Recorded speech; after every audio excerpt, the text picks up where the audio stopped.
I'm Anderson, day 67 of 100 Days of Thankfulness. Today is part 7 of Pursuing Your Dream. We're going to be talking about the importance of taking risks as well as why I'm so thankful for author Zig Ziglar. So yesterday I was talking about the importance of starting your own business, and we talked a bit about the risks involved with that and some ways that you can mitigate those risks. There's a lot that you can learn from reading books and just learning about other people that have gone out and done, the same type of things before you in order to learn from other people's mistakes. That's a very smart way. I talked, a couple days back about the importance of, working smart, and that's one way that you can do that.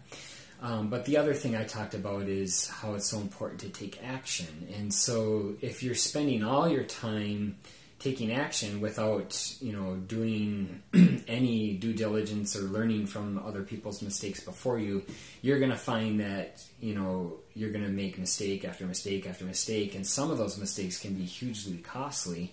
But if you go the other extreme, where all you're doing is researching and learning and studying other people's mistakes, and you don't put any action behind it, you're not moving, you're not going to get anywhere. So there needs to be a balance there. You need to be learning as you're going, and the going part without having it all figured out, that's going to be a risk. And those risks are going to end up causing you to make some of your own mistakes.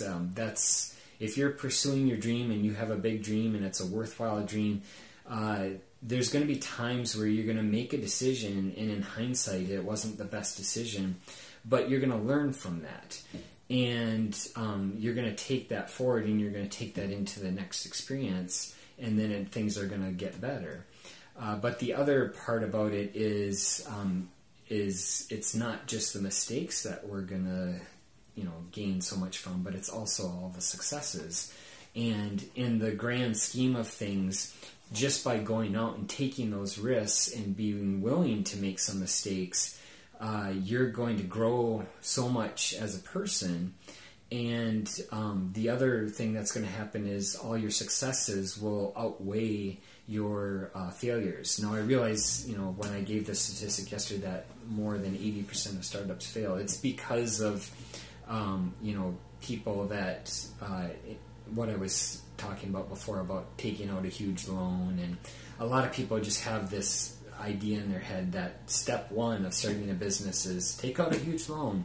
I can't stress that enough. That is not the type of risk that I'm suggesting that you do.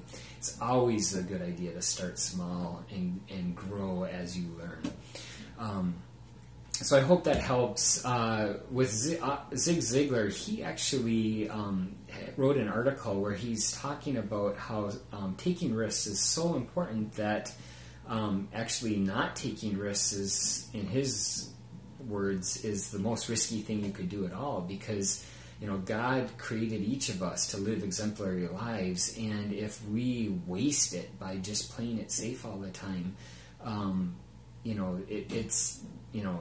it's just that's the worst investment we could possibly make. So it is the best thing to do, is to go out and take some risks, take some smart risks. Do your due diligence before you start making certain business decisions, and start small and build up from there. But it's important to go out and be willing to fail on some of these things. In the grand scheme of things, when it's all said and done and you look back on all your successes and failures, as long as you start small and build up from there, and you're also at the same time learning from other people's mistakes as you learn from your own, you'll get there, and it'll make all the difference in terms of you actually achieving the dream that you had set for yourself. So I'm going to provide a link for Zig Ziglar's article on that, and thanks again to Zig.